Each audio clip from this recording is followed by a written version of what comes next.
It's been reported that WikiLeaks, your baby, has, in the last few years, has released more classified documents than the rest of the world's media combined. Can that possibly be true? Yeah, can it possibly be true? It's a worry, isn't it? That the rest of the world's media is doing such a bad job that a little group of activists is able to release more of that type of information than the rest of the world press combined. How do people release the documents, and how do you secure their privacy? We have a number of ways for them to get information to us. So we use this state-of-the-art encryption to bounce stuff around the internet to hide trails, pass it through legal jurisdictions like Sweden and Belgium. So you make an effort to ensure the documents are legitimate, but you actually almost never know who the identity of the source is. That's right. Is. Yeah, very rarely do we ever know. And if we find out at some stage, then we destroy that information as soon as possible. God damn it.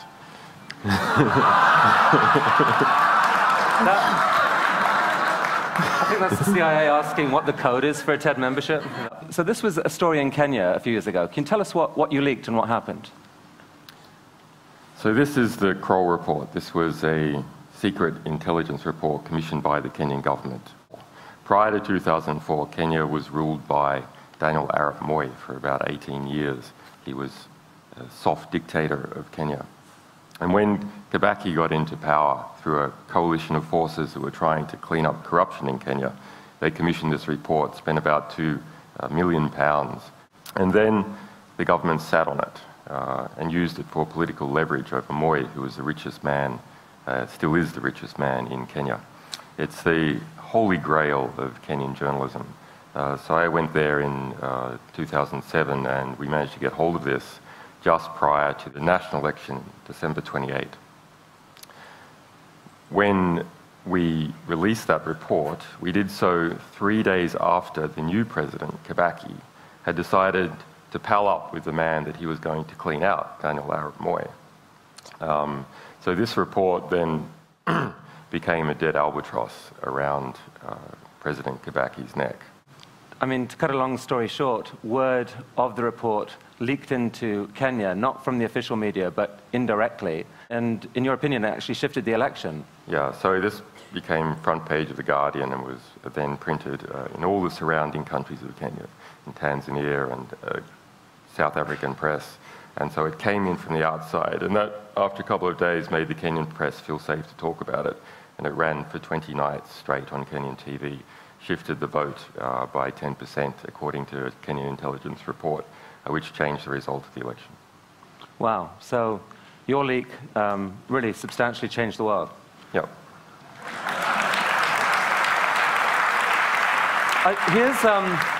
We're going to just show a short clip from this Baghdad airstrike video. The video itself is longer, but here's a short clip. This is intense material, I should warn you. Once you get on, just open off. Yeah, Roger. I see your element. You got about 4 Humvees right along this. You're clear. All right, firing. Line here. What's the stage line? Let me know when you have it. What shoot? Light them all up. 202 traffic, 260. Come on, fire. Hey, Roger. Keep shooting. Keep shooting. Bushmaster 2-6. We need to move time now. All right, we just engaged all 8 individuals. Yeah, we got 2 birds. We're still firing. Roger. Got him. 6 is a 2-6. We'll move, but we got this. Oh, I'm sorry. Well, it's done. Bypass. God damn it, Kyle. All right. So this is just the first of 3 attacks that occur in that scene. I mean, 11 people died in that attack, right, including 2 Reuters employees. Yeah, 2 Reuters employees, 2 young children were wounded. There were between 18 and 26 people killed altogether. And releasing this caused widespread outrage. What was the key element of this that actually caused the outrage, do you think? I don't know. I guess people can see the gross disparity in force. You have guys walking in a relaxed way down the street, and then a Apache helicopter sitting up at 1 kilometre firing 30mm cannon shells on everyone, looking for any excuse to do so, and killing people, rescuing the wounded. And there was 2 journalists involved. who clearly weren't insurgents because that's their full-time job. I mean, there's been this US intelligence analyst, Bradley Manning, arrested, and it's alleged that he confessed in a chat room to have leaked this video to you, along with 280,000 classified US embassy cables. I mean, if you did receive thousands of US embassy diplomatic cables... We would have released them. Yeah. You would? Yeah. Because? Well, because these sort of things reveal what the true state of, say, Arab governments are like, the true human rights abuses in those governments. That's the sort of material that's there. So let's talk a little more broadly about this. I mean, in general, what's your philosophy? Why is it right to encourage leaking of secret information? Yeah, well, there's a question as to what sort of information is important in the world. What sort of information can achieve reform? And there's a lot of information. So information that organizations are spending economic effort into concealing, that's a really good signal that when the information gets out, there's a hope of it doing some good. Because the organizations that know it best, that know it from the inside out, are spending work to conceal it. And that's what we've found in practice, and that's what the history of journalism is. But are there risks with that, either to the individuals concerned or indeed to society at large, where leaking can actually have an unintended consequence? Yeah, not that we've seen anything we've released. I mean, we have a harm minimization policy. We have a way of dealing with information that has sort of personally identifying information in it. What would you say to, for example, the parent of someone whose son is out serving the US military, and he says, you know what, you've put up something that someone had an incentive to put out. It shows a US soldier laughing at people dying. You know, that gives the impression, has given the impression to millions of people around the world that US soldiers are inhuman people. Actually, they're not. My son isn't. How dare you? What would you say to that? Yeah, we do get a lot of that. But remember, the people in Baghdad, the people in Iraq, the people in Afghanistan, they don't need to see the video. They see it every day. So it's not going to change their opinion. It's not going to change their perception. That's what they see every day. It will change the perception and opinion of the people who are paying for it all. And that's our hope. I'd actually be interested, just based on what we've heard so far. I'm curious as to the opinion in the TED audience. And you know, there might be a couple of views of WikiLeaks and of Julian. You know, hero, people's hero, bringing this important light. Dangerous troublemaker. Who's got the hero view? Who's got the dangerous troublemaker view? Well, it's... Oh, come on. It must be so. It's a soft crowd, Julian, a soft crowd. We have to try better. Let's show them another example. Now, here's something that you haven't yet leaked, but I think for TED, you are. I mean, it's an intriguing story that's just happened, right? Yeah. What is this? So this is like a sample of what we do sort of every day. So late last year, in November last year, there was a series of well blowouts in Albania, like the well blowout in the Gulf of Mexico, but not quite as big. And we got a report, a sort of engineering analysis into what happened, saying that in fact security guards from some rival various competing oil firms had in fact parked trucks there and blown them up. And the Albanian part of the Albanian government was in this, etc., etc. And the engineering report had nothing on the top of it. So it was an extremely difficult document for us. We couldn't verify it because we didn't know who wrote it. But maybe it was a competing oil firm just sort of playing the issue up. So under that basis, we put it out and said, look, we're skeptical about this thing. We don't know, but what can we do? The material looks good, it feels right, but we just can't verify it. And we then got a letter just this week from the company who wrote it, wanting to track down the source. Saying, hey, we want to track down the source, and we were like, oh, tell us more. What document is it precisely you're talking about? Can you show that you had legal authority over that document? Is it really yours? So they sent us this screenshot with the author in the like Microsoft Word ID. Yeah.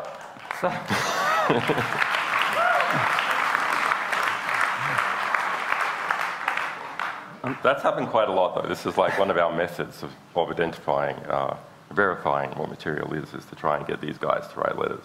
Yeah. Have you had information from inside BP?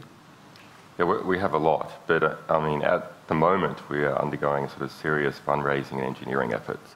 That's a problem. I mean, like any sort of growing startup organization, we are sort of overwhelmed by our growth, and that means we're getting enormous quantity of whistleblower disclosures of a very high caliber, but don't have enough people to actually process and vet this information. So help us understand a bit more about you personally and how you came to do this. And I think I read that as a kid, you went to 37 different schools. Can that be right?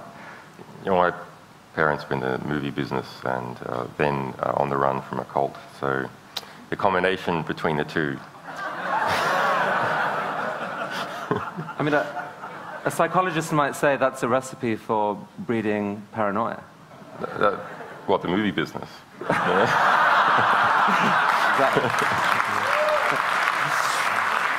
But you were also, I mean, you were also a hacker at an early age and ran into the authorities early on. You know, I was a very young journalist activist at an early age. I wrote a magazine and was prosecuted for it when I was a teenager.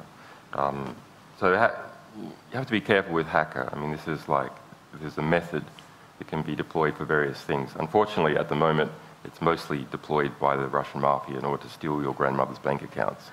So this phrase is not as nice as it used to be. But what about, I mean, your core values? Can you give us a sense of what they are and maybe some incident in your life that helped determine them?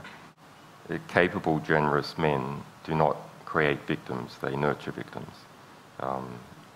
And that's something from my father and something from other capable, generous men that has been in my life.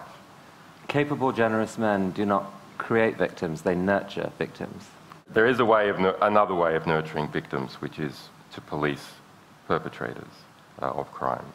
And so that is something that has been in my character for a long time.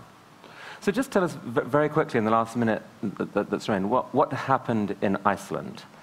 Yeah, so this is a great case. You know, Iceland went through this financial crisis. It was the hardest hit of any country in the world. Its banking sector was 10 times the GDP of the rest of the economy. Anyway, so we released this report in July last year, and the national TV station was injuncted 5 minutes before it went on air, like out of a movie. Injunction landed on the news desk, and the newsreader was like, this has never happened before, what do we do? Well, we just show the website instead for all that time as a filler. And we became very famous in Iceland, went to Iceland and spoke about this issue.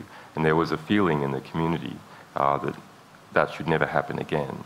And as a result, working with Icelandic politicians and some other international legal experts, we put together a new sort of package of legislation for Iceland to sort of become an offshore haven for the free press, with the strongest journalistic protections in the world, with a new Nobel Prize for freedom of speech. And just a month ago, this was passed by the Icelandic parliament unanimously.